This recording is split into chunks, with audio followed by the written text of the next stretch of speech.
now? Good and you? Not so bad. So today we are going to be talking about season 4, episode 2 of Letterkenny. Letterkenny? Yeah, that's what we do. Letterkenny. Yeah. That one show that we watch. That show that we do. Fuss. Lederhosen. That's what we do. A fuss at the golf course. Today we'll be joined by our guest host, Martin and Dan, or Marty and Dan. Or which do you prefer? I'm Martin when I'm at work, and you're not paying me, so honestly, that makes me Marty. All right. I like Martin and Dan, though. It makes us sound like Las Vegas magicians. Dan and Martin's laughing. Of the podcast Breaking Mayberry. So it's a very deep dive into surreal a little bit. into well, I'll let you guys explain it. Yeah, so you know how you, the two of you did something interesting where you saw a TV show that was currently airing and was very popular, and you enjoyed it, and you decided to make a podcast about it. You guys did that. True. Yeah. And that's one way to do it. We took a different approach. You might say it's the coward's way. The real podcasters would take a television show from 50 years ago that no one cares about except for your grandparents, but we all kind of know about it. Oh, yeah. And then they would commit themselves to it for 8 seasons and let it slowly drive them insane. Yeah. As they start to just watch the beginnings of everything dark in America unfold. And just watch as like so much more stuff about your relationship with your grandparents suddenly makes sense. Yep. Because you're watching the Andy Griffith. So that's the show. We watch the Andy Griffith Show along with other classic television. We've done Frasier. We're doing an upcoming miniseries on I Dream of Jeannie. Nice. And we do it very similar to how you do Letterkenny. We kind of do like play-by-play commentary and breakdowns of it. But a lot of it is just A, seeing what the hell was this show? Why was it so popular? And B, what like ideas and what thoughts manifested themselves kind of into the American consciousness?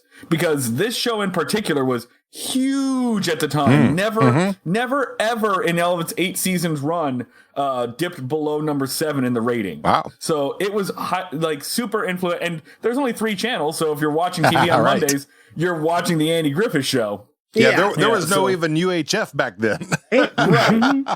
So yeah, we've committed ourselves to this. We're about to end season 2. We have, just like this show, we have special guests on to help kind of explain some of the things that we're seeing on the show.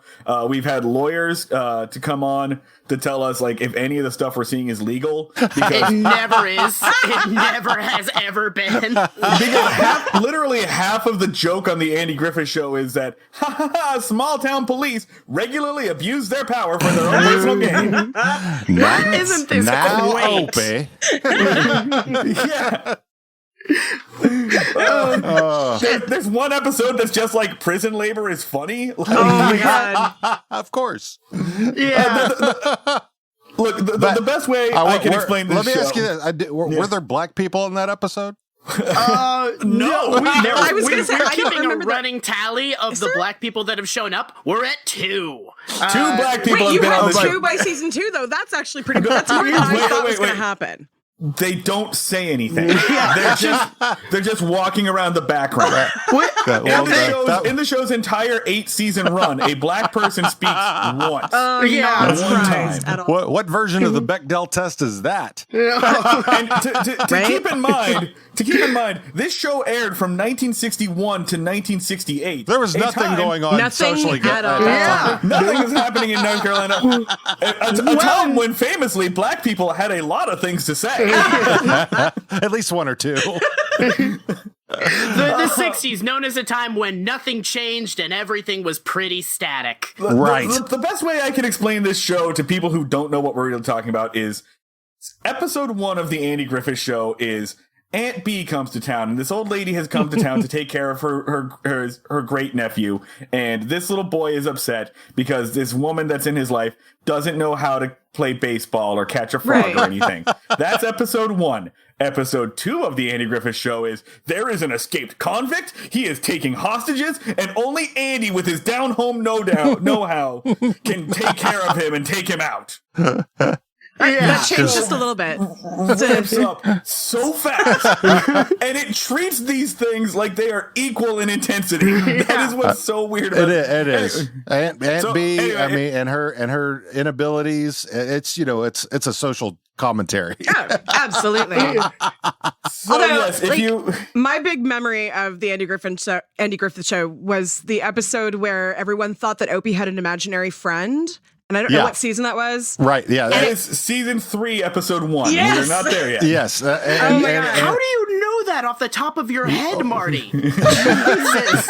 Because multiple people have asked me when we're getting to this episode. That's a great episode because he wears a silver hat and Andy's right on the cusp of having to spank him, and I don't want to spank him. If you just tell me the truth. I think that resonated with me, actually. That's well, you know what? I'm telling the goddamn truth. But you know what? You watch so many cop shows when they're interrogating people. Yeah. And if you just tell us the truth, we'll go easy on you. And especially with teenagers when they're interrogating teenagers. So, yeah. Just tell me the truth and we can all go home. Brendan Dassey. That's exactly Yes, exactly. And Opie is definitely Brendan Dassey. Oh my God. Has about the cognitive level of Brendan Dassey. I feel like we need to have some kind of crossover podcast where we talk about we put true crime people into our idea of Mayberry or something. Well, I mean, but in a way, Mayberry is, if you could think about it, it's an 8-season episode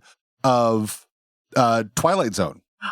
It's Twilight Zone, but the monster. It's just like Twilight Zone setups, but the monster or alien just never quite gets there. Like the monster is Bonnie Fart. The monster is you. We've compared it to the Twilight Zone on numerous occasions. Actually, we need to listen to more of your podcast. Yes, we've also compared it to Justified several times. I love Justified. Oh, you guys are all best friends now, aren't you? Oh my God, I can't stop comparing things to Justified. Like Dean too. I'll watch Top Chef and be like, this is the Justified of cooking shows. Like, I'm constantly trying to force that comparison in. One of my favorite lines is that you run into an asshole in a day, you ran into an asshole. You run into assholes all day, you're the asshole. Can you try to do that again in an Oliphant voice, just like really getting in the back of your throat? Oh, well, one of my things, and if you listen to some of the earlier stuff from Podskier, is I want a remake of Smokey and the Bandit, and when I first came up with the idea, I wanted Timothy Olyphant. Oh my God! Yeah, right. Yeah, no, you don't need to finish that sentence. We got you. So, but let's talk about Letterkenny. Oh my God! What? Let me finish the plug. Let me finish the plug. Where to find you and everything. Yeah. So if you want to listen to Dan and I comment on old television, mostly the Andy Griffith Show, we're called Breaking Mayberry. You can find us on Apple Podcasts, Spotify, Stitcher, pretty much wherever your casts are pod. And on Twitter, we are at Break Mayberry. On Twitter, I am at Schneid Remarks because my last name is Schneider. So that's SCHNEID Remarks. Dan, you are? I'm at the Luds with 2 Ds. Yeah, so definitely come in. And let me segue us. I was gonna say, if you want to watch Justified, it's on Amazon. So the Jacob Tierney of the Andy Griffith Show is a guy named Bob Sweeney, who directed pretty much every episode for the first 3 seasons. Okay. And we make fun of Bob Sweeney relentlessly for really no reason. Bob Sweeney is also the name of Patton Oswalt's character on Justified. Oh my God. Wow. Yeah. Nice rabbit hole there. That was the point where I thought reality was breaking. That's hilarious. Damn. Okay. So Bob Sweeney is the Bob Sweeney of Justified as well. Literally. Literally. All right. So Okay. let's talk about Letterkenny. Right, yeah, the thing this show's about, right. So couple of things right off the top. We're going through a logo contest. Information's on our Facebook and our Twitter and all that stuff. We're also going through a cosplay contest that we're doing every month. We will, and you'll get merch. And the logo contest is if your logo wins, you will be on our merch, and you will get a piece of merch, and we'll kind of go through that. But anyway, information's on our Facebook, our Twitter, all that jazz. And we also are doing a new musical artist every week. This week is a fantastic metal band called Disrupt the Paradigm, and you will have heard them up at the intro, and you will hear them at the outro. Yes. So great group. And they're on Spotify, so they are in our own particular Spotify playlist. So now on with the show. Recapping real quick. Last week was which episode, Tiara? Season 2, episode 1. Which was Never Work a Day in Your Life. I don't remember. What are you talking about? That was last week. What was the gist of that? Was that what was the gist of that? You don't remember anything. Have you met me? Like, someone else starts the conversation. I can talk for a million miles an hour, but yeah. So fun dynamic you guys got here. I know. You really worked out the co-hosting responsibility. You know, usually it works just fine, but he's just being an asshole right now. I mean, I'm also trying to remember the plot of Never Work a Day in Your Life, and all I just remember is it's the one before the Gooses episode. Right? So we had Gail's birthday. Yeah, it was. I know it's the one where Wayne does. It's the one where Wayne sets up the. No, Rosie. Okay, Rosie and Wayne get back together. Rosie and Wayne have split up. Oh, yes. Yeah. And they've been split up for a couple of months. Yes, because it's 2 months later. It's 2 months later. This is. See, I remember things when we start talking about it. And Bradley basically has to get them back together. It's a dual story between Bradley! between Rosie and Wayne and Stormy and I can't remember the other. Cedo. Cedo. Yeah, Cedo, not Cedo. Not Cedo. Cedo's Cedo in this episode, yes. So anyway, they end up getting back together. However, interestingly, in this episode of Fuss at the Golf Course, we don't have any Rosie in this episode. No. But that didn't really happen a lot last season. She would pop in for a little bit. So I think, Rosie pops in and out at really weird intervals. She doesn't quite live nearby. Yeah, do that really. Yeah. All of Wayne's girlfriends kind of like show up and then slightly fade into the background. Phase in and out of existence throughout any given season. Yeah, exactly. Whether it's Angie or Tanis, you name it, and yeah. I wonder like how far out. It's obvious that the fruit stand and the farm are not in the city, but it can't be that far away. Well, like I commented on it during this episode when Riley and when Riley went back to get Jonesy, how quickly that happened, and I was like, wait. So, like, trying to figure out. Yeah. Well, I mean, you may only have 5,000 people, but you could have very large pieces of land. Right. Yeah. So there's two possibilities, and we should probably like mention it when we get to it. But either A, that their farm is right down the street from like the center of town, genuinely, and it doesn't take Jonesy or Riley any time to drive there. Or B, Jonesy had been standing there in between those two groups for 25 minutes. True. It could Both very well equally be. possible. Well, Jonesy, Both of those are possibilities. I mean, if Jonesy is the smartest person that Riley's ever met, you know. That doesn't say much for Riley. Wow. But and I wouldn't be surprised if Jonesy had been standing there for 25 plus minutes. Oh, honey. Just looking back and forth like a confused dog. It's the cutest image. All right, we should talk about that more when we get to it. Okay. So anyway, we have the open. Your dog was being a degen the other day. It starts off Gus is licking on Derry's boots. And Wayne isn't happy about that because your boots are covered in piss. Is that because you're claiming I washed them in the toilet again? Which brings to mind, at some point, Wayne has accused Derry of washing his boots in the toilet. I once did a 6-month prank / hoax where I convinced a woman friend that all men wash their feet in urinals. Like just like, yeah, it's just what you do. Like when you're in the bathroom, you just like dip your foot in the urinal just to clean your shoe. And that lasted for 6 months until someone eventually let the prank slide. Casual gaslighting is what you expect from the Breaking Mayberry gaslight a crew. friend is what I'm saying. I'm a terrible person. That's funny.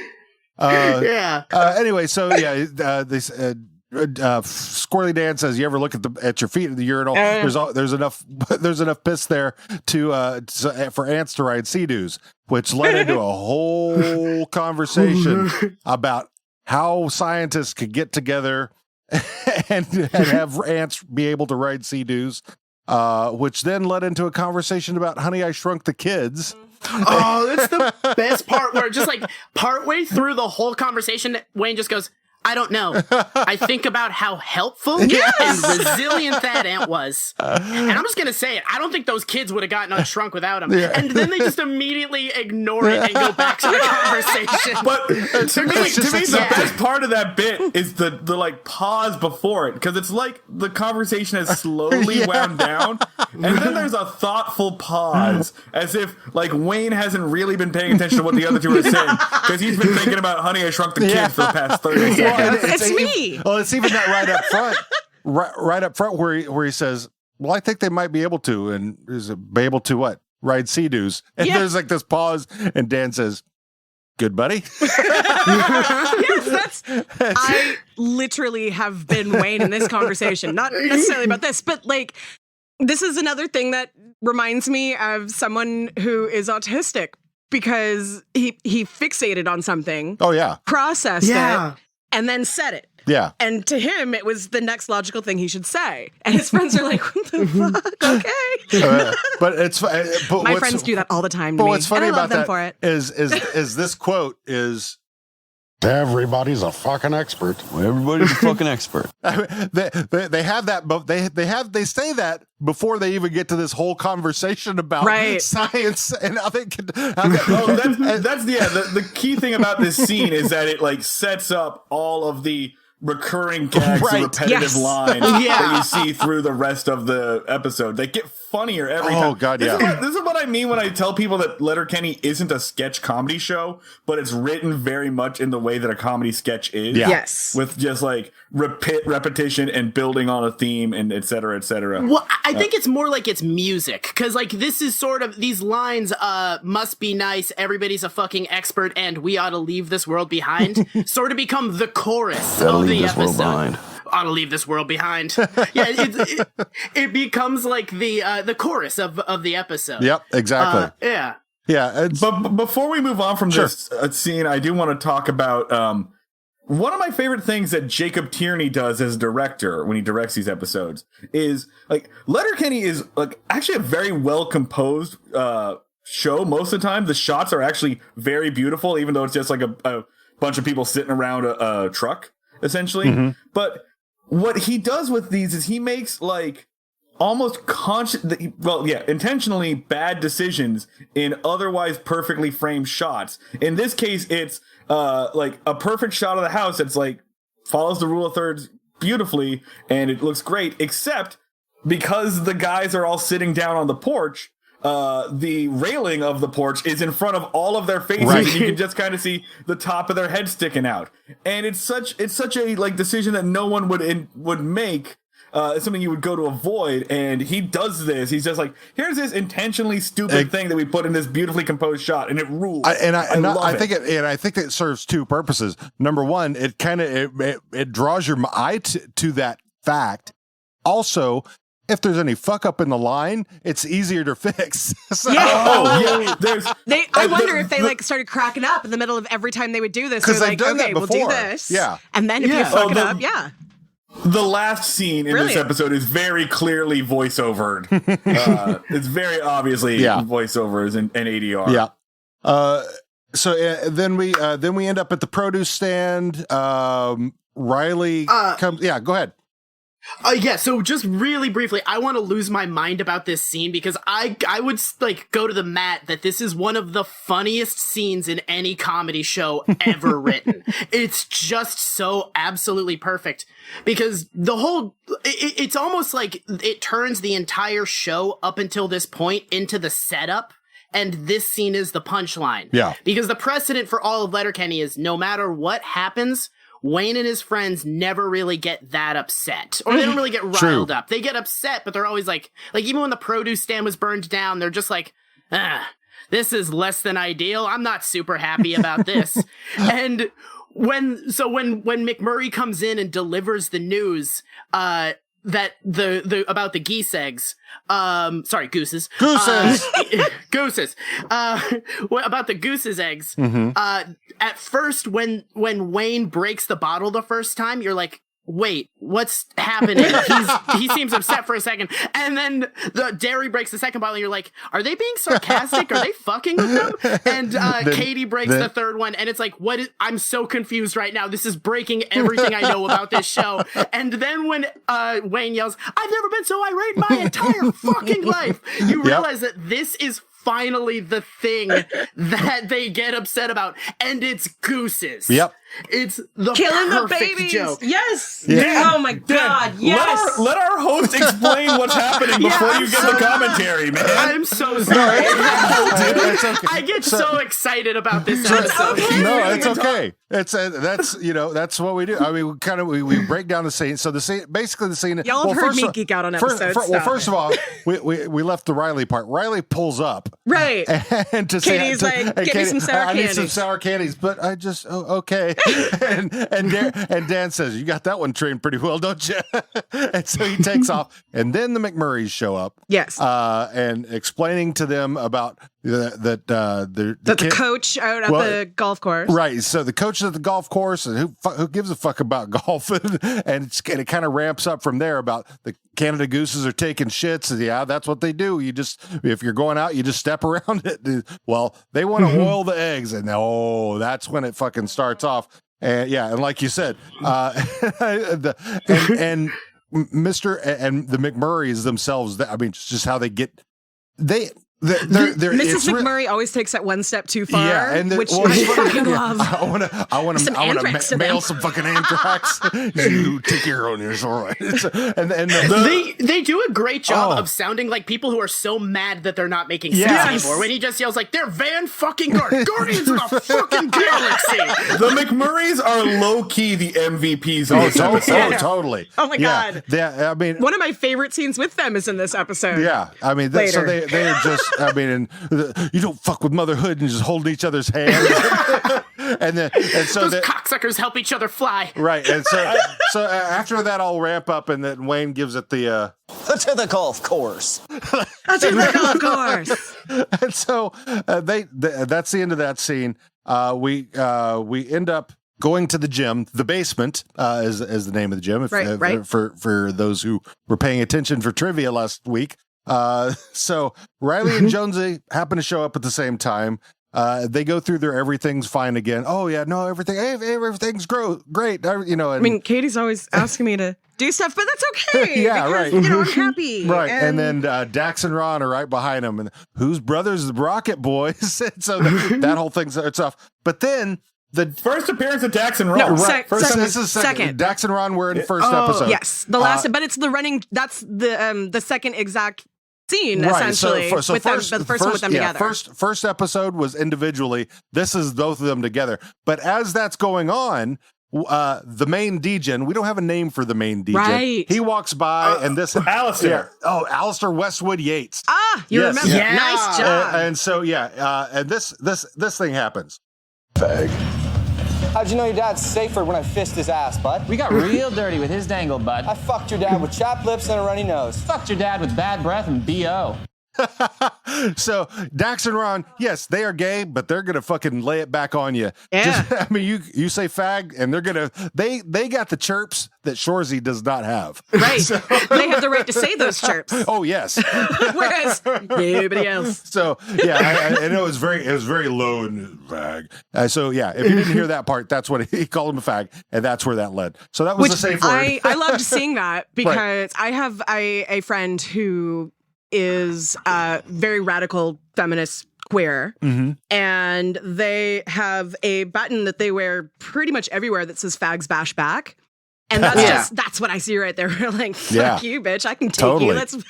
So up until this point, the show has had a little bit of a problem with gay people. Like there was a lot of gay panic in the first season. And I feel like these two are like the show really redeeming itself in terms of it because they are such perfect gay characters. Well, I think where they're like, I think with McMurray, definitely he was homophobic. Yeah, but like kind of he didn't want to be. But yeah, he's uncomfortable, but not so much so that he would be violent about it. Right, and we commented about it when we were. That was a Sled Shack episode, yeah. Well, there were a couple of different times where I was like, and then this joke really kind of bothered me from the perspective of a queer person, but the queer person in episode 1, the queer person in that scene was in on the joke. And so I think that's kind of, they started tentatively with that and it didn't quite go off the right way. So now they have the characters who are more likely to be like, oh, okay, they can say that joke and it's nice to have that, that part because again, I love it as a queer person. I watched and I'm like, yeah. So go ahead. This seems like as good a spot as any to say it. So this is the first episode of the show I ever saw. Oh, is it? Okay. This is the episode that Dan used, actually. Dan introduced me to the show using this episode. All right. And since then, I have actually introduced the show to numerous other people using this episode. I usually tell them, watch season, 3, episode 2? This is 4.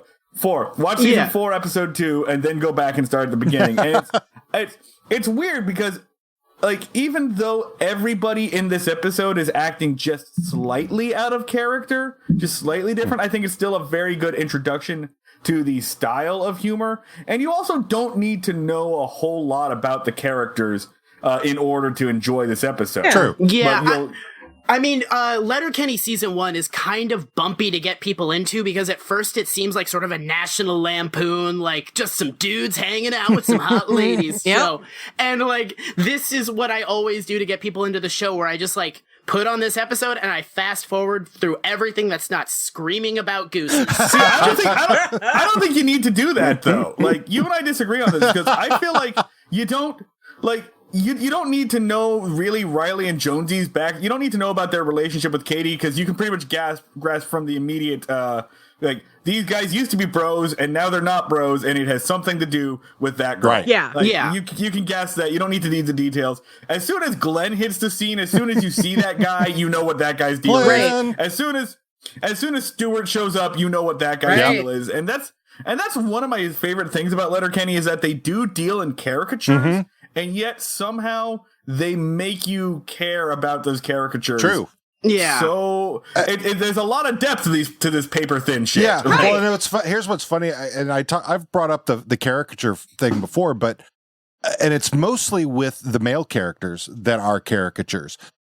Katie, I think, is probably the most straight kind of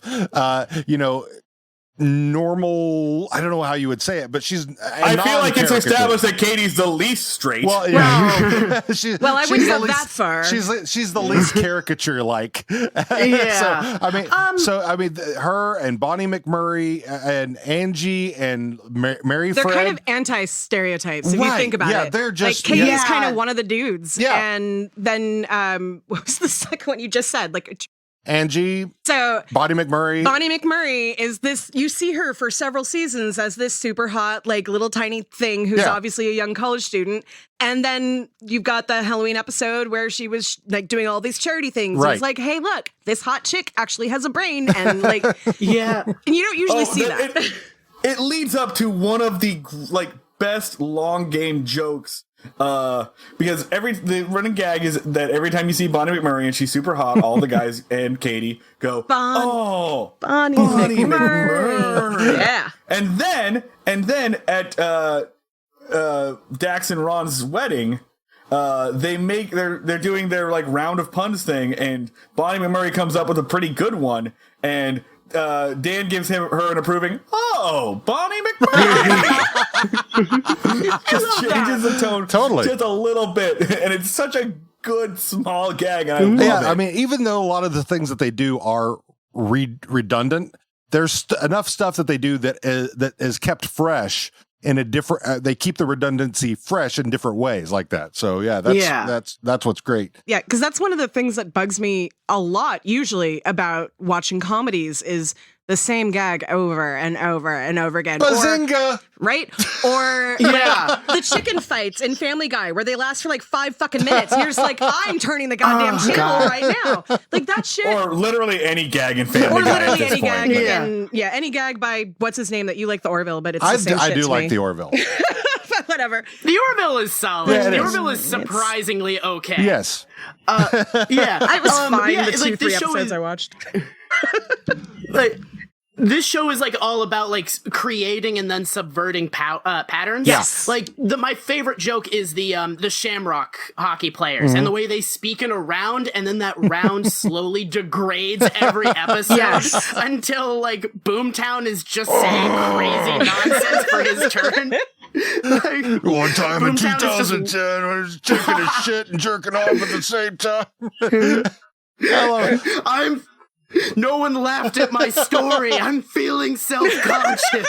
I love Boomtown. The way he delivers that, I'm feeling self-conscious, reminds me so much of Jason Alexander and George is getting upset on Seinfeld. It's that level of comedy. Hats off to the guy who plays Boomtown. And his name is Boomer. His name is Boomer. We saw him in something else. His name is actually Boomer? Yes. It's amazing. That rules. So we should probably say the bit of trivia Marty found about Riley and Jonesy. Do you guys know about the movie they were in together? Together? I didn't know that they were in together. I knew that.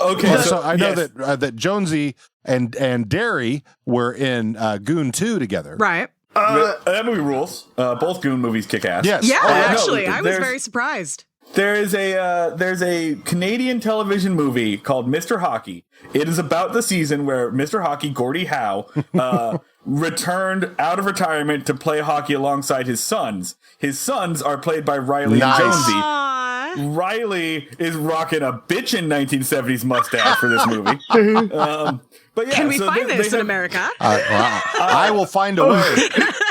Marty told me this fun fact, and I almost flipped a car. Riley and Jonesy are hockey bros, but they've also been hockey bros. Oh, fuck yeah, I love a pun. That's fantastic. Okay, so let's continue with this. We will get to more trivia Sorry. thoughts and stuff at the end of this stuff. So see, this is why I keep him around. He's the one that keeps us on track. This is why I'm color commentary. Right. I will go with a thread. Yes, dear. So we show up at the Letterkenny Gray Granite Copper Creek Whistle Ridge Golf and Country Club. Oh, where the coach is hitting his tee shot. The Hicks show up and wait. Yeah, go ahead. Thank you. I am very good. Thank you. I love that. Thank you. I am very good. Yeah. The coach is my favorite character. This is the first time. Well, the first time we've seen Coach outside of the hockey rink, right? Yeah. Yes. Yeah. And this is also the first time we get a little bit of detail of his character about his wife. Yep. Yes. Barb. So, probably my favorite line of this. Oh yes, my favorite is Your wardrobe color scheme looks like a bipolar spell. That's my favorite line. That's mine too. I looked over at him. I'm like, this one. You're doing this line right here. Looks like a bipolar spell. I mean, the Bonnie McMurray line of like, how's your wife let you leave the house like that? My wife has been dead for 3 years. Well, one look at you and it's pretty clear she's in a better place, you fucking asshole. Oh, and while Mrs. McMurray is saying that, after Coach reveals that his wife has been dead, Mr. McMurray is just making the jerk off motion, just slowly. It's so funny. So then we cut to the dollar store. Glenn and the Skids are showing up. for as like rival gangs, and Jonesy's in there between them, and so yeah, there's this whole trying to get Jonesy's attention, and there was one thing that I noticed in this that I had never seen before. Rold hits Stewart. That kind of threw me. I was like, "What? What are you doing? What are you doing, Roldy?" Oh yeah. And so that whole part kind of starts off with this is the instigation of the whole thing between Glenn and the Skids, and Good and evil, and the good and evil, and the rips, reps, and revelations that carried over from last episode. So that's kind of brief. Then we cut back to the golf course. They're putting up coyote decoys because that's worked at the other golf course. There's conversation. That's another one that's really brief. Cut back to the dollar store. More Skids and Glenn are actually trying to get Jonesy. And what my favorite bit of this is Glenn talking about. Everyone knows cheese is the milk of Christ. You've hit the mother load of cheesy yumminess when you pick Christ. It's a classic. Bread, wine, cheese. And also cured and salted dried meats. That's the flesh of Christ. See Corinthians. Bread, wine, cheese, meats. Christianity is a charcuterie board. Come have some charcuterie with Christ, Jonesy. You'll like it. Yummy. I love that the joke like lightly invokes the imagery of lactating Jesus. the milk of Christ. Yes. My favorite part about that is Jacob Tierney's delivery, because he's already like asked Jonesy, "Do you like bread? Come over here to get bread. Do you like wine?" But he realizes he's losing it, and then he delivers this line like, "Do you like?" And there's a pause. Cheese? And he delivers this line, cheese, because in such a way that he's like, that Glenn, you can tell, clearly said that with no idea where he's fucking going with it. I said the cheese thing. I got it. What do I do with this now? What goes with cheese and why? Milk, cheese, milk, charcuterie. There we go. The food thing is the only thing that's worked. I need more of that. I gotta feed these boys. I mean, man. And so I like that. Be my altar boy. And Riley shows up right at there, and he's Jonesy's so relieved to see him, and he's there to get the sour candies for Katie. But then why don't you get a lot? No, that comes later. I think is no, actually, yeah, you're right. Thank you. You are right. I thought there was one more, but no, you're right. Yeah, why don't you just get? And then he says, "Get a whole bunch and put them in a jar." Right, you're the smartest person I've ever known. The delivery of that from Riley is so heartbreaking because he is like legitimately like overwhelmed with emotion. Like he just misses this guy so much, and hearing the brilliant shit he says is just like making him about to cry. Yeah. It's so the guy that plays Riley is killing it in this moment. Dylan Playfair is awesome, and you know he's and it's funny. He started. We'll get to trivia later about that. Thank you. I've talked about this before. I'm trying to hold so many of my thoughts and my questions. Trust me, we'll go through thoughts, theories, trivia, observations, all that stuff after we're almost there. So I need someone to like trank me every time. So back to the golf course. The Hicks are giving Coach more grief about the gooses, and we get this. Look, the geese. Gooses! They're just pheasants with better marketing. Yes. They're just pheasants with better marketing. And so, yeah, it's, I thought that was a great line. Mark Forward is great. He's annihilating. He's fucking hilarious. But yeah, and they're just more riffing on him. Back to, and we forgot a very important thing in some of these, like when the Hicks start, like before the coyote thing, he has a trash can with his caddy. He brings out so he can kick it. Right. Well, that's coming. Yeah. Oh, I thought that was this scene. I think that's at the very end where he acquiesces at the very end. The caddy also has a little sign on a stick that says Embarrassing. embarrassing. I missed that. That's awesome. But yeah, we get to the produce stand because Katie is not with them at the golf course anymore. She's sitting there in her chair, and Riley shows up with his big bag of sour candies, and she goes, "Oh no, I wanted the sour jelly beans." And then, did you see anybody else there at the dollar store? And well, I saw Glenn and Stuart and Jonesy was there, and maybe Jonesy could get them, or is Jonesy gone? And he's like, "No." It echoes, gone, Right. gone. Jonesy gone. Jonesy gone. So he runs back. Flash to the dollar store. There's the montage, this music going on, and the Skids and Glenn are both still trying to get Jonesy to come with them. Glenn looks like a brimstone preacher out there, and Skids. And this is what we asked about earlier, where we were trying to figure out like how much time passes. Right. And yeah, I'm willing to say that they stood there like that for 30 to 40 minutes, if not more. Well, especially because of who was it that mentioned about the Skids in the scene? Oh yeah, you were telling me earlier. That was which one was that? From Instagram. Robert Forster from on Instagram was talking about that. We'll get to that in a second when we get to the very end. Okay. But yeah, they're doing that, and then Riley shows up and he puts the hand on the window. It's like, "Oh my Jonesy." And Jonesy just runs off to him and they take off.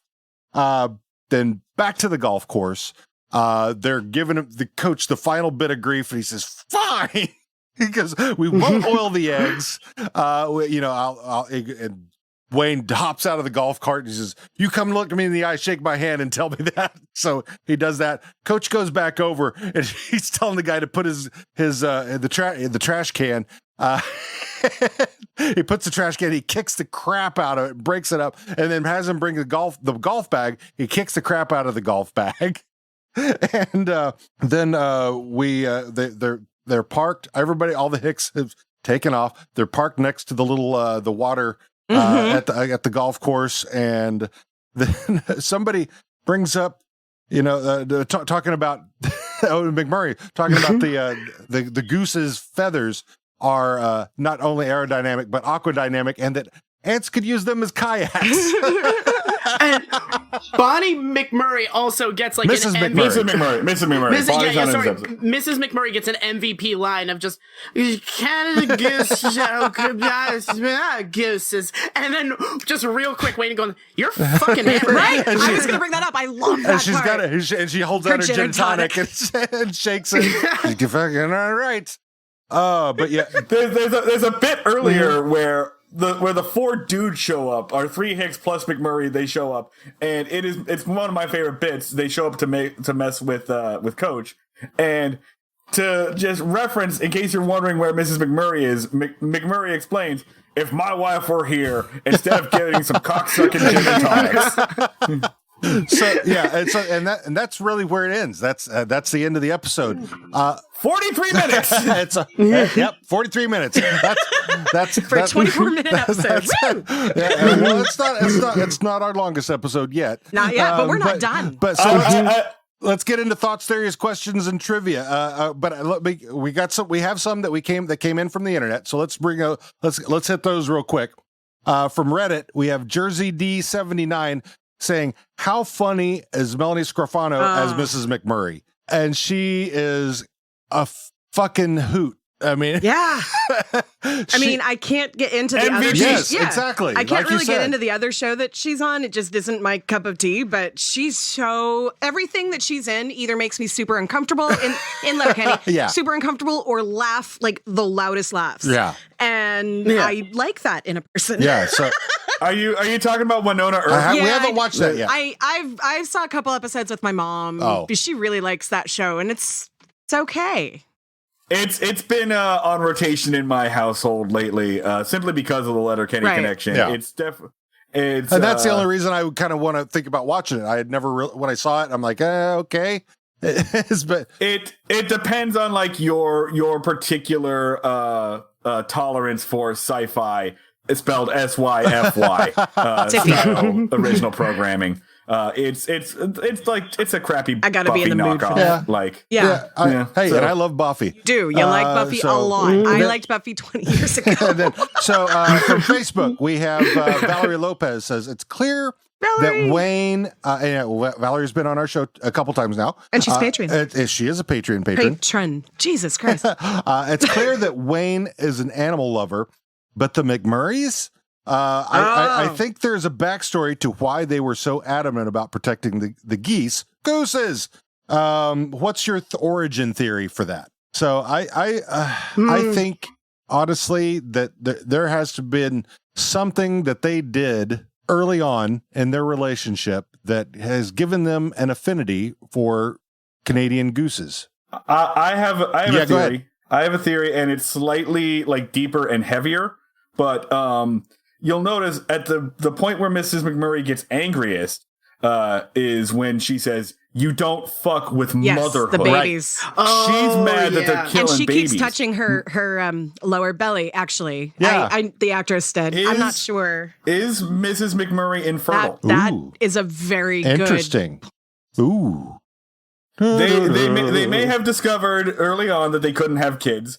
And then they might have been like, well, we can't have, like, she can't get pregnant, so let's have a lot of sex with a lot of people. Yeah. The lifestyle. It works out really well for our lifestyle. But like I think that for her particularly might be something to do with it. They'll probably never get into it. I hope they never do. Right. But this is just like a it would headcanon also make sense thing, why McMurray is so protective of how upset she is about it. Yeah. Because that's actually something that I wanted to bring up. Like, she escalates so quickly about what she would do if she could get her hands on him, basically, like send anthrax, drive a car into a crowd. Right. Like, she is fucking pissed, and he's like, "It's okay, baby. I know it's okay. I'm with you, baby." Like, you can tell, like, he's angry on her behalf, but he also knows that it's personal for her in some way. Interesting. Yeah, I mean, and they great relationship. Good relationship. Yeah. Oh yeah. I mean, they're perfect for one another. Absolutely. Yeah. I mean, because they've hit on abortion before, and it's, which has been brief. It's like, yep, that's it, and we've moved on, and it was not a big thing. So yeah, it wouldn't surprise me if that was really the statement here. So really good theory. So then from Instagram we have Bobby from JB Memes and stuff. He goes, "I love how McMurray is in such a raging panic when he pulls up that he has all these good news to Wayne without the usual interruptions that he has." So and then Wayne's just like, "Come on, go through it." Yeah. Like, I can't. I'm doing the thing with my hand that nobody on the podcast can see. Yeah. He's like, "Yeah, I get it. Let's go." So yeah, he pitter patters through their normal like introduction bit. How are you, Wayne? Good news. You got time for the pleasantries. We got. Yes. So yeah, that was pretty great. And then Robert _Forrester 18 from Instagram, and this is what you were talking about earlier. He says, "I like how the skids look like the monkeys from 2001: A Space Odyssey when they were trying to get Jonesy to come over to their side." He says, "All to help," and then I'll put also the helpeth against the heathens, and how Glenn hisses at the skids 3 different times. Mm-hmm. So that was his observation. That absolutely was that scene, because as soon as you mentioned it, I'm like, I can totally superimpose each scene over each other right now. Yeah. So yeah, the monkey thing, the jumping up and down and hitting Stuart. That's exactly. They were gorillas. Yeah, and then from Discord, Reagan, we got a couple things from her. This is, how many fusses does Letterkenny have? We've got a back bush, the ag hall, the golf course. Will there be more fusses? God, I hope so. In the future, what will they be? All of them. And then also, she says, everywhere. One thing I appreciate about Letterkenny is how the Hicks are portrayed as smart, not just clever, but intelligent and progressive, as opposed to being portrayed as backwards and basically as stereotypical redneck. And I know 100% that the portrayal exists because Jared Keeso grew up in Listowel. She says Listy. She's from Canada. She's in Ontario. If he had grown up in, say, Toronto, Letterkenny would be wildly different. As someone who is essentially a Hick, it's spectacular to see that other Hicks are portrayed more than just stereotypical Deliverance-style character. Yes. So that's a huge point, because when Letterkenny has such a following from people that a lot of us would not expect to be following the show, because of this exact thing. In including far right Yes, Jays, that's as where you I was mentioned. going. Julie. Hard right the Jays. HRJs. Yeah, they're that's the pretty bane- much exactly what I was going for in that. Like they The bane don't of see my the existence. intricacies and stuff. They see the jokes and think, haha, they're making fun of gay people. Mm-hmm. Or they see like the other day. Well, they hear the thing that McMurray was- saying cunt. Yeah, and that's all they can hear is, well, he used the word cunt, so therefore. Yeah. And yeah, it's interesting the perspective that Kiso and Tierney are coming to this from, because like you said, each one of the characters is a bit of a caricature of something, but they didn't take the caricature to where the average cinematic whatever would do with it. Right. You know, a movie or a TV show portraying these humans probably would be completely different. Yeah. Because they wouldn't come at it from this perspective. True. I think that's why we all decided, like somewhat unconsciously, to use the word caricature as opposed to stereotype. Because Glenn is a little bit of a stereotype But sometimes. but he's for the most and I part- see Glenn as more of a stereotype of not of what I would imagine up there. He's a stereotype of a Southern evangelical type. I mean that voice. In fact, yeah, it's true. And he's also a Southern dandy. That Violet is a Wilton. Yes. Glenn dances on the razor's edge a little bit. Like, yeah, he's right up to the point where I would start being like, you're doing a gay priest bit. But like, they just like always know how close to get and then dial it back. I think one of the things is that like Glenn is apparently fairly out to the community. Oh yeah. Like it's never really addressed, but like everyone It's just knows. accepted. It's not like that. And it would be way less funny if he was like a closeted priest. Yeah. Well, and Like, or a closet. the only thing I think that's ever been really brought up with that was in the last episode, The season 4, election. episode 1, where, well, that too, but where he's like, I lost my church because they didn't think I was, what I was preaching, or they didn't like how I was preaching to my people or whatever. Yeah. And I'm like, did you lose your placement because you're gay? Yeah. Which would be a very, for Right. someone who is an outed priest. Yeah. He has a girlfriend in the first episode, Jenny. doesn't he? And Jenny. She's been in there. She's yeah. been in there physically once. He was there on the phone with her when Wayne mentioned that he thought that the ostrich might be dead, and Right. then he's riding his bike, Jenny! and he's on the phone with Jenny. Did you hear that? The ostrich was dead. They fucked a dead ostrich. Yes, I know what they're called. Go look at my. Yes, I know what the male ones are called. Go look at my browser history. So they also refer to him as the gay Yes. vote during Exactly. the election Yes, episode. that is Yeah. The entire town's gay vote. Devin says, Him and Roll. "Where's my gay vote?" Oh, hold on. So it could be that like he comes out like around season 2 and the show just treats it as not a Right. big deal at Right. all. And it Yeah. could have just happened off screen, just like the abortion. That's kind of one of the things that I like about Letterkenny is like stuff that American TV would make a huge deal and dedicate a very special episode to. Letterkenny just does it off screen during the season break and just moves on. In Yeah. a very 'Cause there's better shit to sensible talk about. In a very sensual episode about Letterkenny. No, it just The reminds me of Letterkenny like after school special. Well, it reminds me of like watching Saved by the Bell. A Yeah. very special episode. Yeah. Jesse experiments with too much caffeine, which we all know meant meth or speed or however you wanted to call it back then. Like it was crystal meth. Yeah. Like that's what my friends were doing. That I was like, you guys are crazy. So just fucking say it. Letterkenny's like, I'm just gonna fucking say it. Yeah. Well, yeah. I mean, and they don't shy away. They don't shy away from the drug use. Nope. Or the sex. Snorting coke that is laid out in an anarchy symbol is my favorite scene so far in every episode of Letterkenny. So yeah, and anyway. Hey, I'm sure you guys have covered this on your show somewhere, but maybe you can. 'Cause I've had to Google a lot of stuff to get jokes on Letterkenny. I will point out that I learned what Shell actually was, and then I went and bought 2 NHL video games because of it. Nice. What exactly are rips? Rips. That's doing coke. Yeah. Like doing Okay, lines. rips or yeah. coke. Okay. I thought rips was whippets. That's No, what I thought yeah, the entire yeah. time. Well, and they have Oh, different okay. words for it. I mean, whether it's schneef or sniff.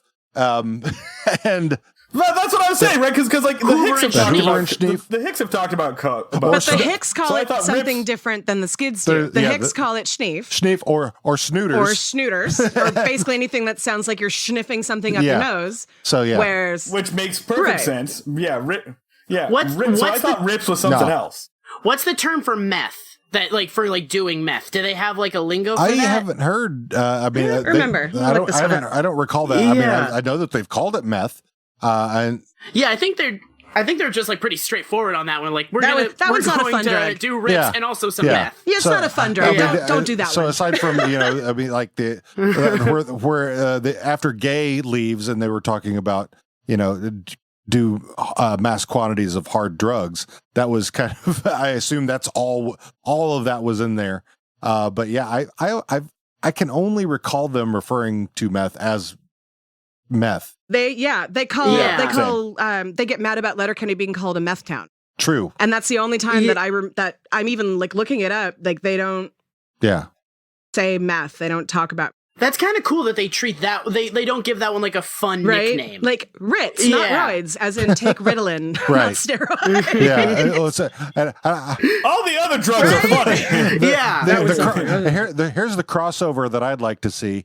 I want Jesse Pinkman to show up in Letterkenny and teach them how to make the blue. Oh my God! From Breaking Bad, Breaking Letterkenny, and then Stuart. Hey! Don't be stepping on our Stuart turf. shaves his head. We're the ones who are breaking television shows, my friend. Yes, because of how frequently we reference Breaking Bad on our show. Well, I just watched Breaking Bad and Better Call Saul for the first time because when it came out, I wasn't really interested, and then I had watched it. I had an actual like summer vacation this year for the first time in many, many years where I didn't have anything to do after teaching, and so we watched that. Which I enjoyed very much. I'm glad that I did. My girlfriend has an annoying tendency. Like if my girlfriend really likes a story and doesn't want it to end and doesn't want the characters to go away, she just won't watch the ending. So it's been like 8 years now, and she's not watched the last season of Breaking Bad. I've never met anybody else that does that. I totally do that. Sometimes I want to like make a reference to Breaking Bad. I can't watch Better Call Saul if she's in the house because she hasn't. Because like it's Tiara. Well, it's very it's not even. annoying. It'll be the end of the season. She doesn't want the season to end, so the season finale will sit out there on our DVR for 3 or 4 months until the next season starts, and then we'll watch that episode right before. Yeah. So, or like. There are entire series where I was like, I know this series is going to end. I'm not going to watch the last season and a half. Which we have several seasons on our DVR that really we should just delete at this point because I'll never watch them. Yeah. I've never met anybody else like that. Any other thoughts, theories, questions, trivia, etc.? Well, go ahead. Oh, by the way, I want to say I do want to apologize for just like throwing off the rhythm of your. Hey, we do that on our own quite often. Oh yeah. The thing is, on our show, we pretty much have to comment on every scene. With you, I assume that like most of your listeners are watching Letterkenny. For us, we assume that the people listening to us have never watched the Andy Griffith Show because why the hell would they? I watched it when I was a kid. Yeah, I watched it when I was a kid. So we have to explain the scene, talk about the scene, explain the scene, talk about the scene. So my. To also throw it out there, you do not have to watch the Andy Griffith Show in order to listen to Breaking Mayberry. Should point that out. An hour in. Anyway, so the thought I had, the conversation we had in my house last time we watched this is, how much do the Skids actually want to bring Jonesy over? Is it more about having Jonesy, or is it more about screwing with Glenn? I think it's more about screwing with Glenn. Yeah. I mean, I think there's probably one of their guys just left, so there's probably a little bit of a gap. They've lost Devin and they've lost Gay. And Stuart is a notoriously emotionally needy person, so I think like any chance to get like another culty person into the fold would be appreciated on their end. And Stuart does have kind of like some jealousy, like a complex thing about hockey players in particular. Stemming from his relationship with his cousins, who are famous hockey players, and he kind of grew up in their shadow and thinking they hate him. So if they could score a hockey player to their tribe, would be a huge get for him. Yeah. Maybe especially a hockey player that used to be his ex's, or like who is his ex's ex as well. Yeah. Oh, that's right. I forgot about the Katie He's connection. been obsessed with her for a million years. Yeah, but I still think the majority of it is just like screw Glenn. Yeah. It's just they don't want Glenn to grow his congregation. A feeling I have about this episode that I'm curious if you guys get the same vibe from it, is that I sort of see this as the culmination of the Jonesy Riley love story, where they, not like platonic love story, where they kind of realized that the thing that made them happy in their relationship with Katie wasn't Katie, it was each other. Yeah. And them sort of embracing that aspect of their relationship to each other, that they're not just like guys that are friends and are teammates, but are actually sort of in like a very specific form of love. Well, that's kind of when I don't know if you've listened to our Fuck Fight Furta segment, which will be coming up in a moment, where we, every episode up until this season, I always included Riley and Jonesy as a single entity. So when we got to Fuck Fight Furta, it was always Riley and Jonesy. Now, because they're separate, they're individuals. Dax and Ron, on the other hand, are a single entity. So, and that I kind of wrote that same thing, that it was like Riley chose Jonesy. Right. Decided, he came back from Katie. He decided he didn't want to lose his best friend. It was totally the culmination of like watching like a mini series like Downton Abbey, and you've got the last episode where they come running back to each other. That's the fucking scene we just had. Yeah. They are in a relationship, and they have realized why they're in this relationship. It may not be that they want to have sex with each other, but they maybe now are like, maybe our thing is we just have sex with someone else together. Yeah.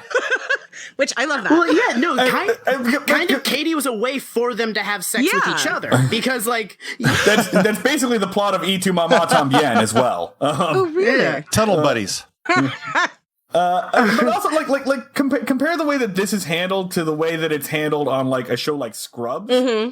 You know, where like the joke is always that these guys are friends, but under like. With Scrubs, it's very weird because there's this underlying like no homo aspect to all of it, because they keep calling out how gay their relationship is, to the point where like they even sing a song about loving each other, and that gets real annoying after a while. Whereas with this, it's just like, these guys love each other, and that's it, we're done. Yeah, they do kind of do there's like no need to explain it any do further. The last scene of The There's Graduate. no performance to it. Yeah.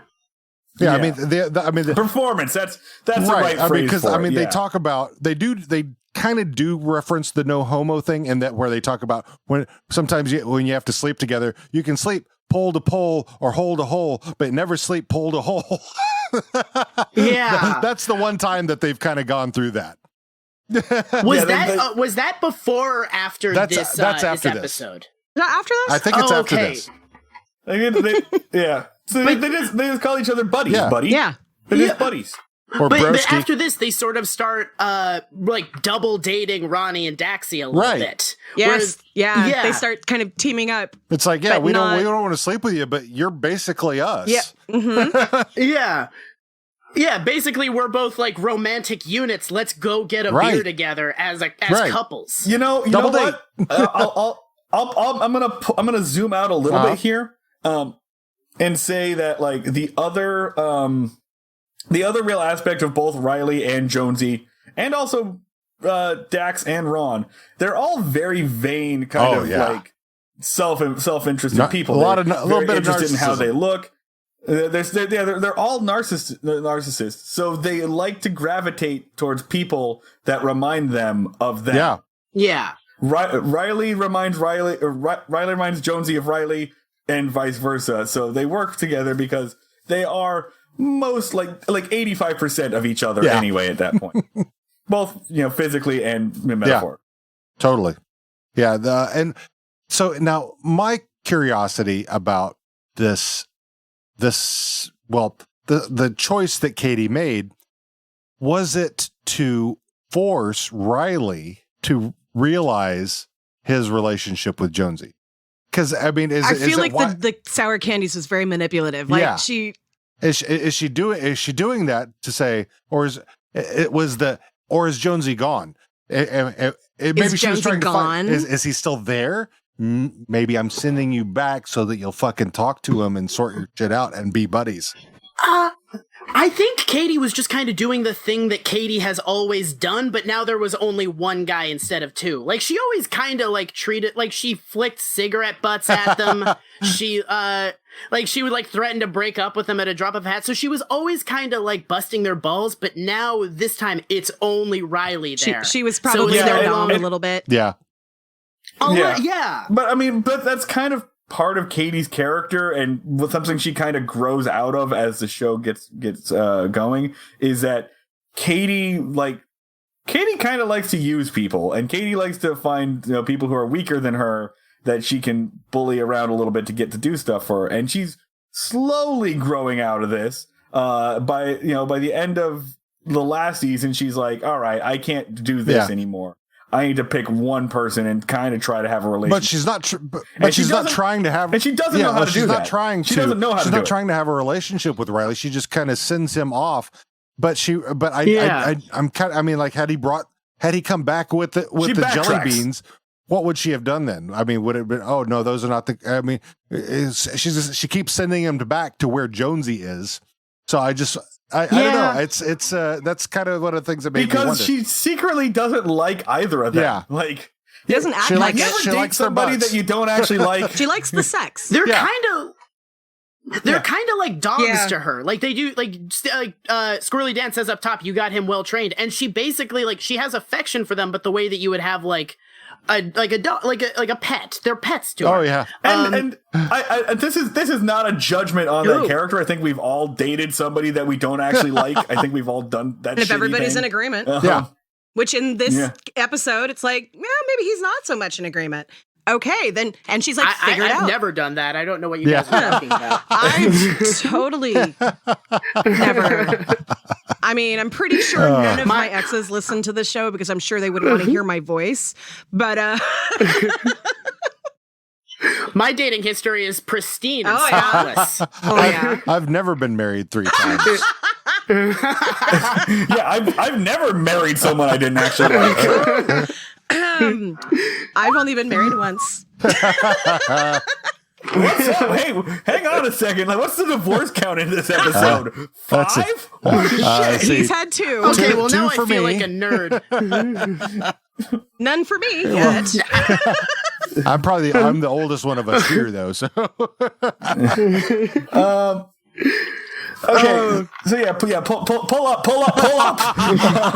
So, my only dislike of this episode is that it doesn't have enough gooses things. Like, I could go for 45 more minutes of just them screaming about the magnificence of gooses. Yeah, here's the thing: we've gotten to 1 hour and 8 minutes of this episode at this point, and we haven't talked really about the goose. No, we haven't.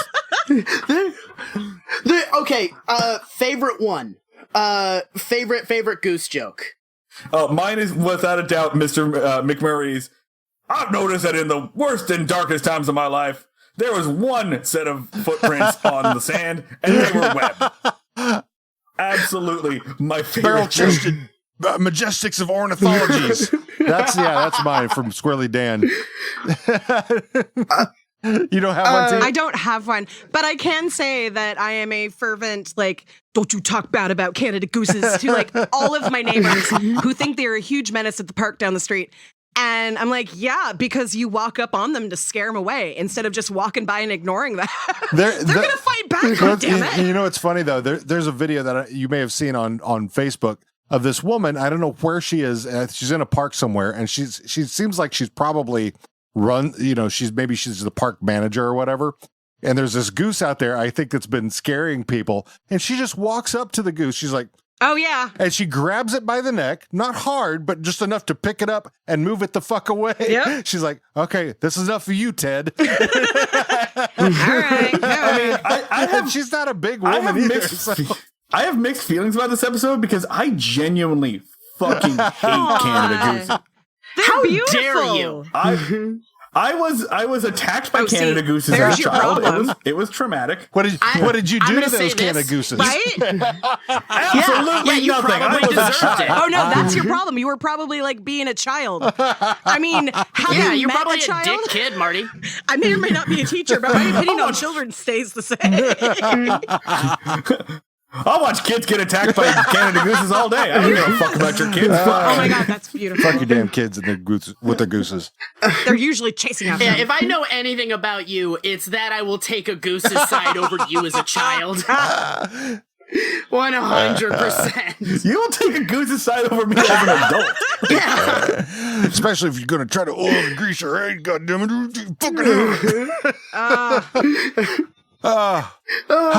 Good McMurray. Yeah, That's a good. Hey, question. Earlier, one of your listeners said that, or asked if there would be more fusses. What do you think is the funniest place that they could put a fuss? Oh man! Well, you could have a fuss at Modine's. You could have. You could have a fuss at the gym. Fuss at the fruit stand. The fuss episodes generally take the Hicks out of their element. Yeah. So where would you move them to? I would do like a fuss at the ballpark. I want to put them at a baseball game. Because you could have a fuss at the hockey arena. Because they're not usually at the inside the hockey arena. They're usually outside. I mean, like when you had the native flu episode. Yeah. Anytime the natives come to town, they go and help protect. But I don't think they're hockey fans. Park outside the rink. Yeah, I could stand to see Wayne get in a fist fight in a church. Yes, I think. Yes. Yeah. I think that's now on my bucket list. You know, it could be to help Glenn get his job back at the church. Just beats up the current priest.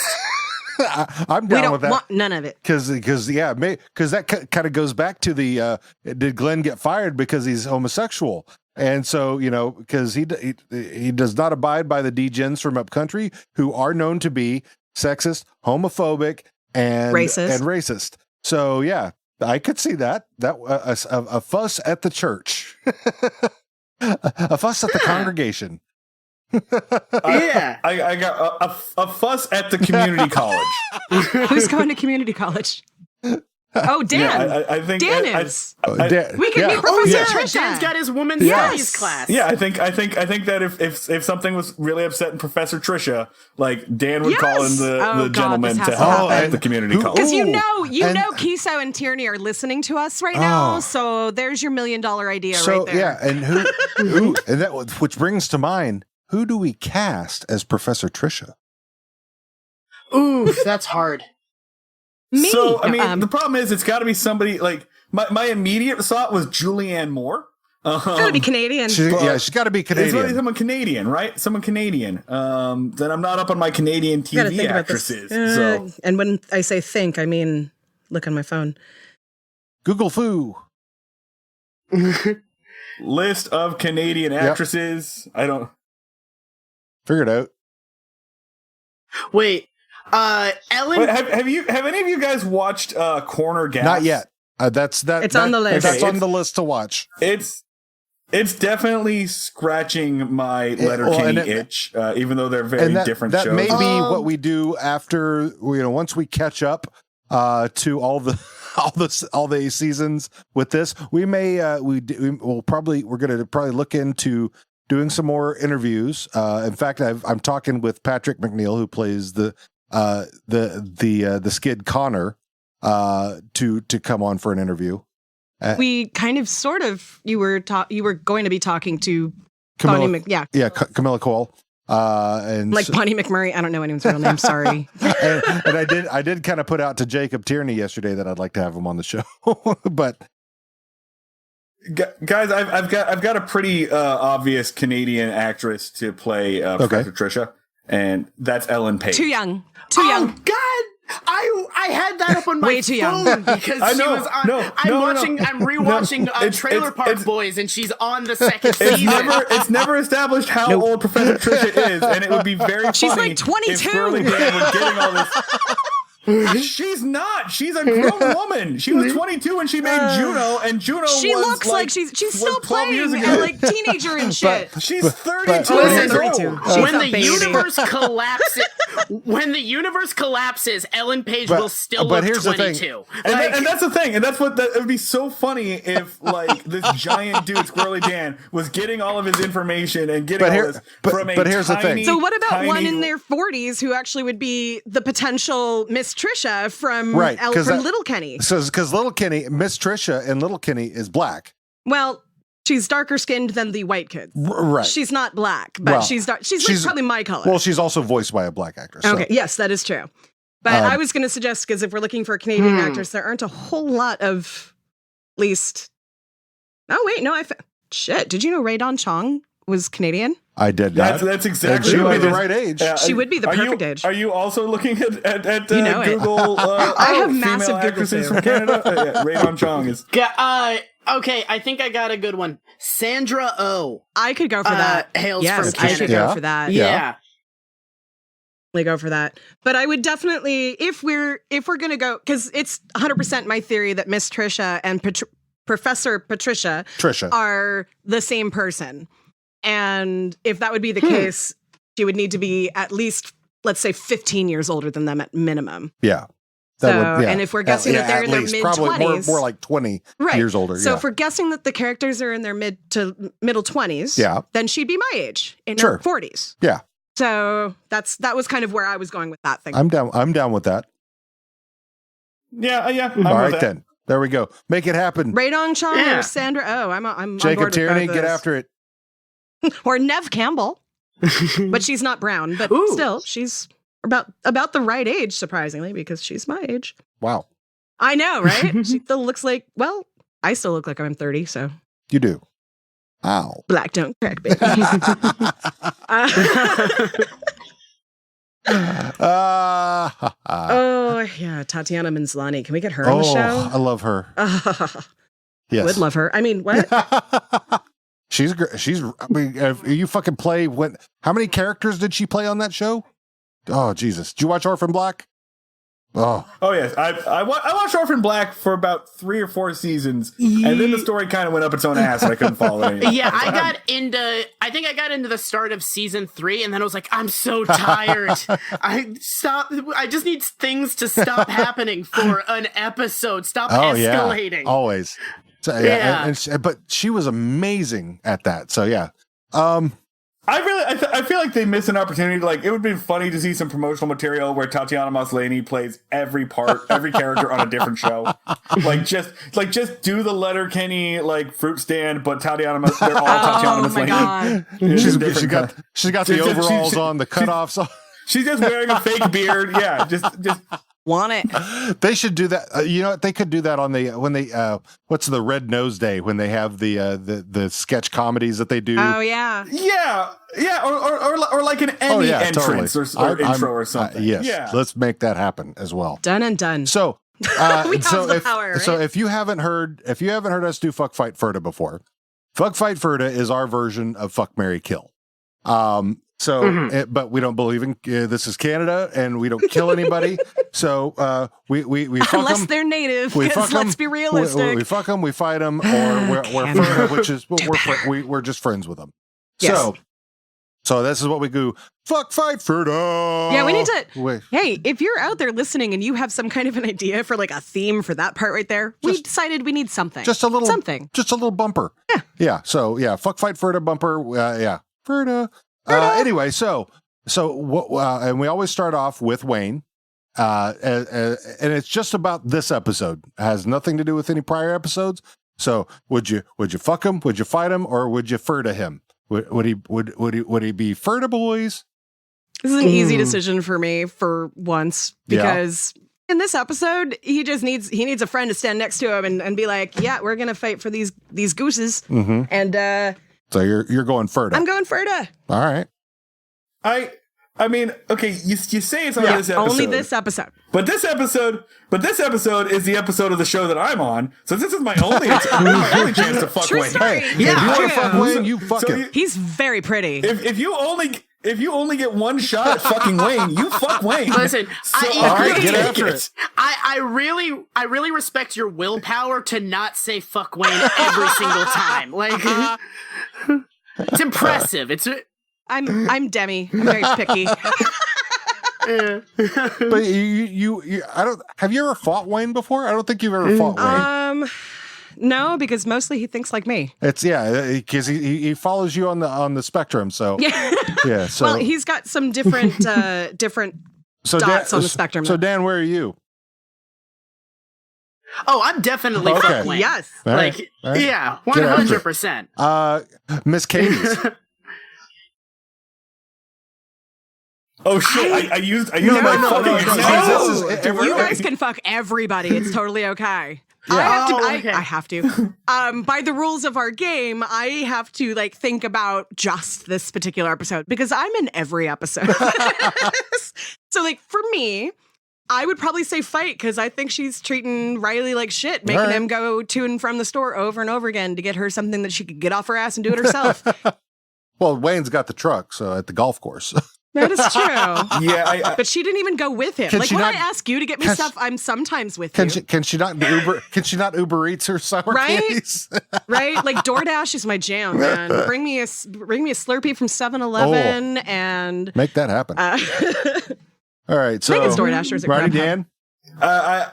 I can't use my this is my only chance to fuck them joke twice. So, who says? Guess I blew that one early. So I gotta fight Katie. She's a dick in this episode. She's not even super helpful with the goose situation. Yeah, well, really. she's very pragmatic about the entire. She suggests putting up the decoys, and if you notice, she doesn't touch a single one of them. She just kind of stands around. That's what she does. While the guys it is what she put does. Up the decoys. That's quick. Yeah. She's a dick. So I'm gonna fight Katie, and then she's gonna like destroy me with one kick. To the cooter, as she does. Yeah.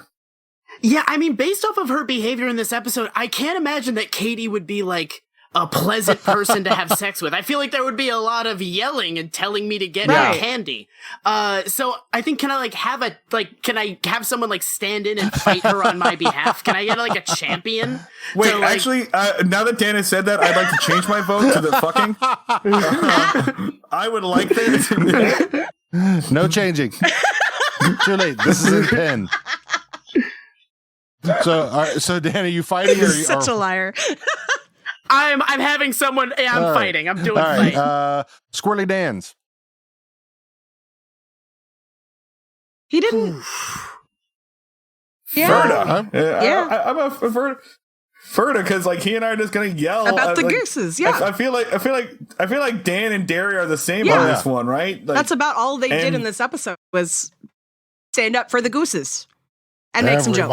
I'll stand alongside them. And couldn't hear you. I said, everybody's a fucking expert. Well, everybody's a fucking expert. Right?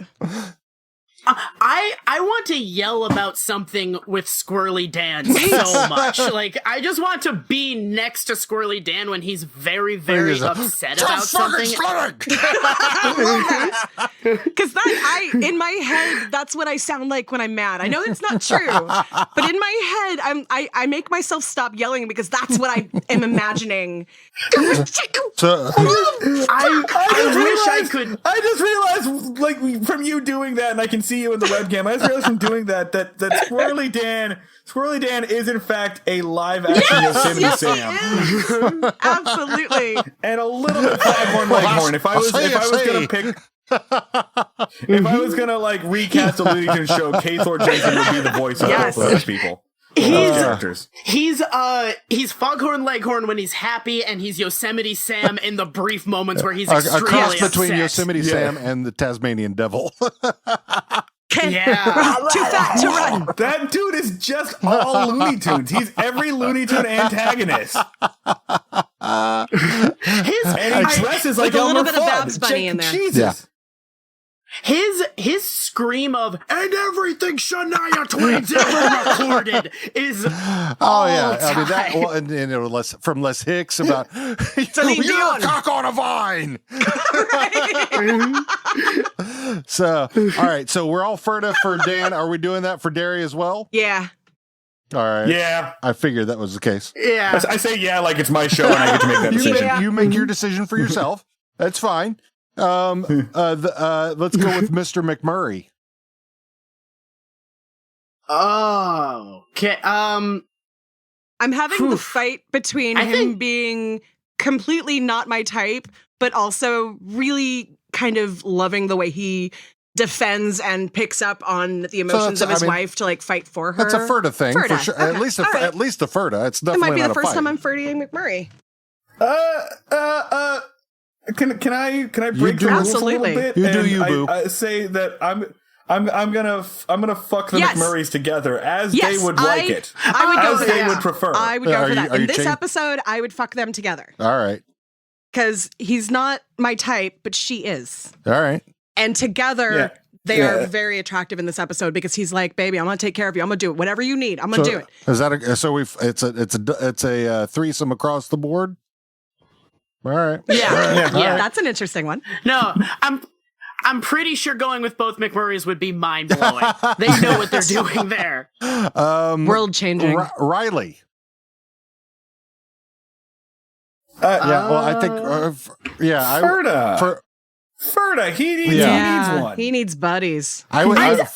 He needs a crew buddy, he needs a crew. as he says. I need a crew, buddy. Sometimes spotter. I'd fuck Riley in this. Right. I want to make him feel Riley's better. still got Katie he can fuck. It's Jonesy I would fuck because he ain't got nobody now. Yeah.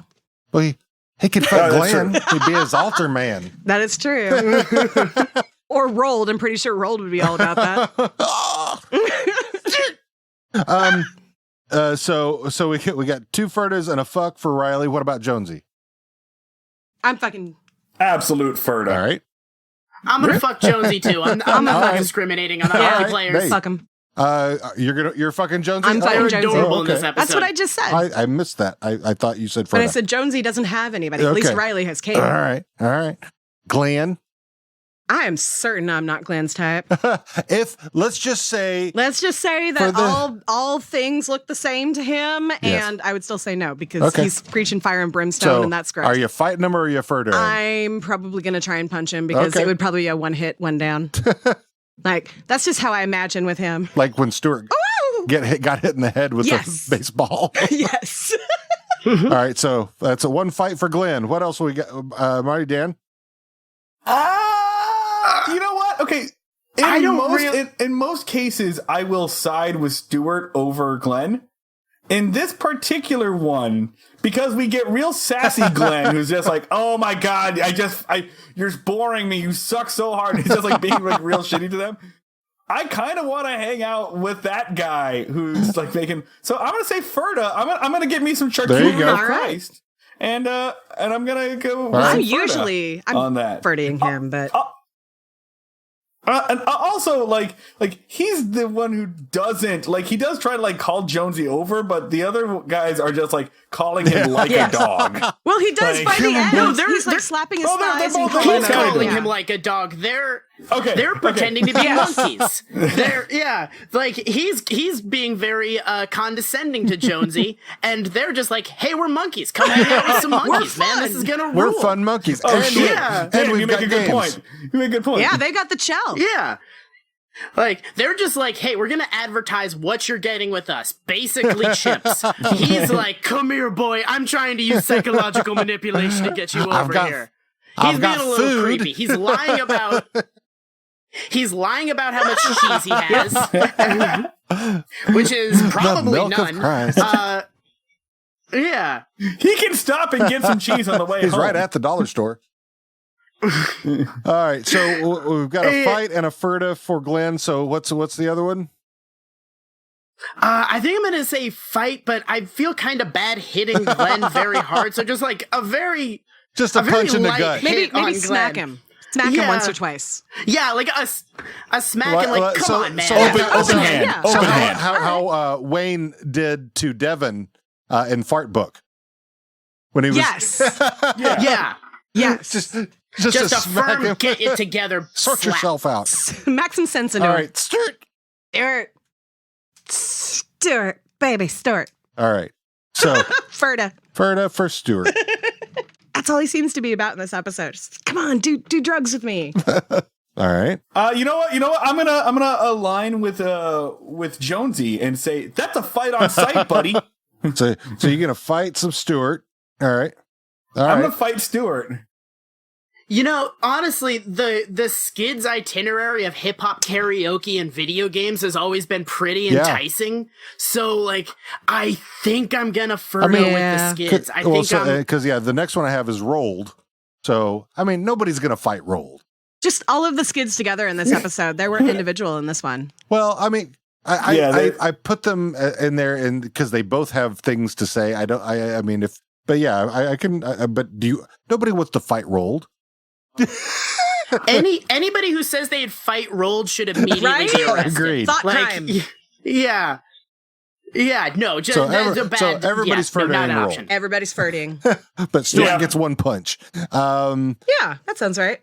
Yeah, That seems fair, honestly. Yeah, that seems about right. Because I mean, actually, roll did hit Stuart When he was the 8, he was counting on him. Yeah. Coach. Fucking embarrassing. Fucking embarrassing.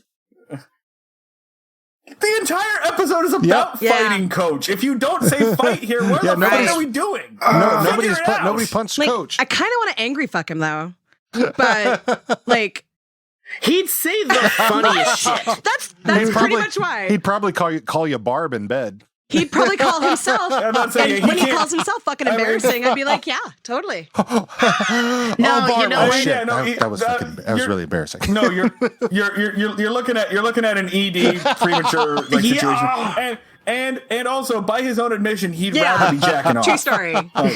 That's right. The Valentine's. That is the episode. second joke you've beaten me to. All right. So, and our I think this is the last one. Dax and Ron. Fuck him. Yeah, Definitely fuck Dax Yeah. and Ron. I'm still not a fan of chirping and like flirting that way, but they're funny. Yeah. And that's something. The fucking when he had his finger over his had his hand over his finger and was using his thumb. Oh my god. As both a joystick and I was laughing so hard. Fuck, those guys are funny.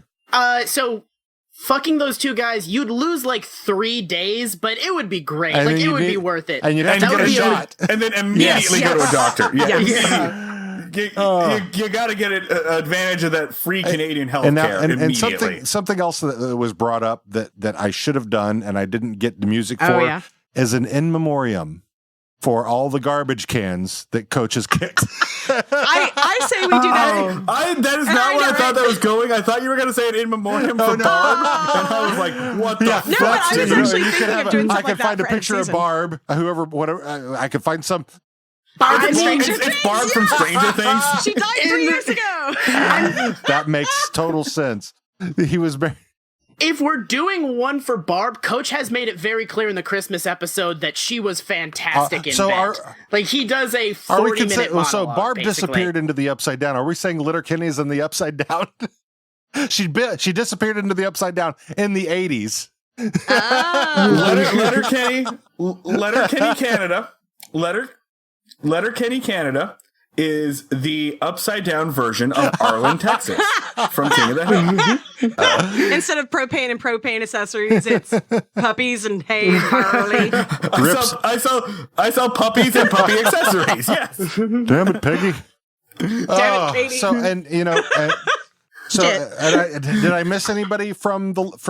I think that was all. I mean, unless you wanted to go with the council of. No. Yeah, I didn't think so. One last observation before you sign off, because this is one of my favorite bits. Is that the crowd that's around Coach gets smaller and smaller every time they pull up to him. They pull up to embarrass him on the first hole when they clap and he goes, "Yes, I am very good." And there's like 15, 20 people there, and by the end there's like 3 people. So it's a small gag, but it's very good. Like, and before we do sign off, I know a lot of people are probably thinking, "Well, why didn't you play this?" Well, you know what? You got a problem with can of gooses. You got a problem with me, and I suggest you let that one marinate. Ha ha! I played it, motherfuckers. He let that one marinate. I let it marinate. Marinate. We were letting it marinate. It was so hard. It was so hard not to reference that. It was so. Yeah, just not saying it like the word marinate is just carved into my desk 30 times now. I've actually had like a typewriter next to me, and I've been doing a Jack Torrance style marinate. All marinate and no play makes Jack a dull boy. Oh. Yeah, you're gonna have to edit out that typewriter noise. Sorry about that. Oh man, fuck. This was lots of fun. Yes, I mean, hour and a absolutely. half. I mean, it's about. I mean, it's still not our longest. I love when we get into conversations like this where we take a 20-minute show and it's an hour and a half podcast. That's fucking fantastic to me. Yeah. Like, that's the kind of shit that I like. So one more time, where do we find you? Yes. And if people want to contact you and all that stuff, one more time. Yeah. So you can listen to Breaking Mayberry wherever pods are cast. That includes Spotify, Spreaker, Apple Podcasts, and the podcast catcher of your choice.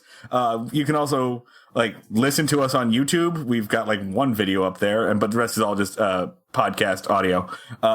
We are on Twitter at Break Mayberry, Facebook.com/Breaking Mayberry. If you want to support us with your dollars, you can help us at Patreon.com/Breaking Mayberry. And if you do that, you get access to our Discord channel. You get access to bonus episodes where Dan tortures me with anime, or we watch. You can suggest stuff for us to watch and enjoy that. So yeah, listen to Breaking Mayberry everywhere. Also on Twitter, I'm Marty Schneider, so I am at Schneid Remarks, SCHNEID Remarks. Dan is at The Luds with 2 Ds. Sorry, Dan, I took that from you.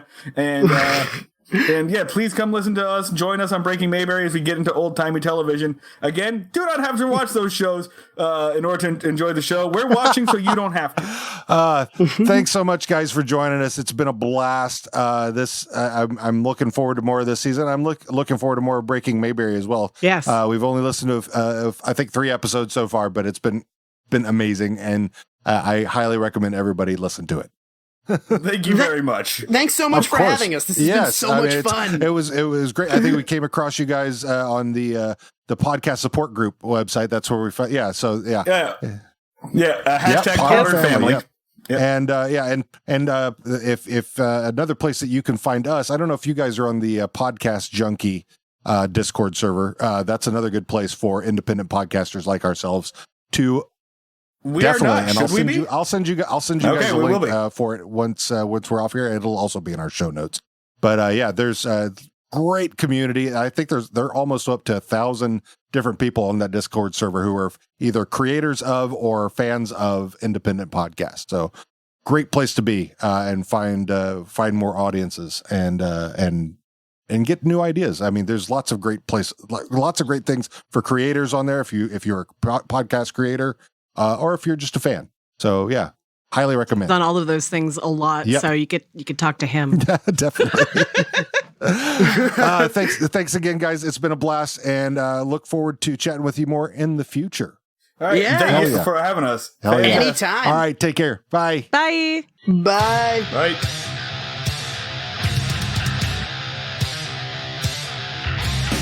Ladies and gentlemen, for your entertainment, take a breath and let it go. We don't like takes a toll.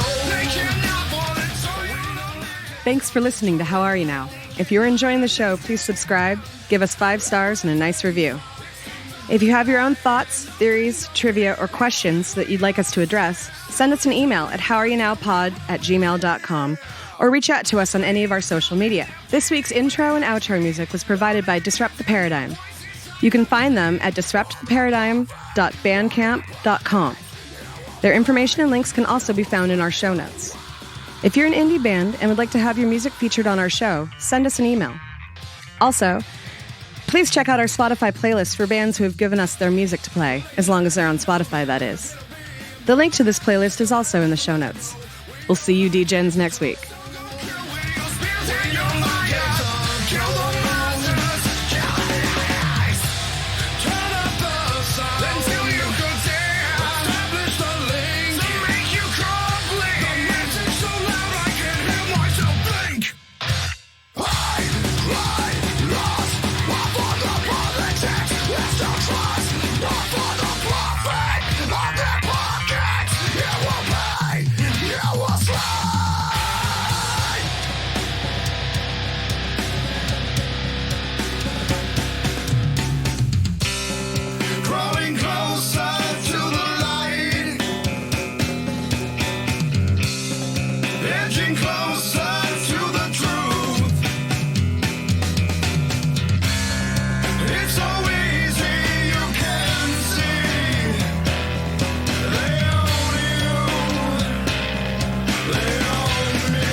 that you see.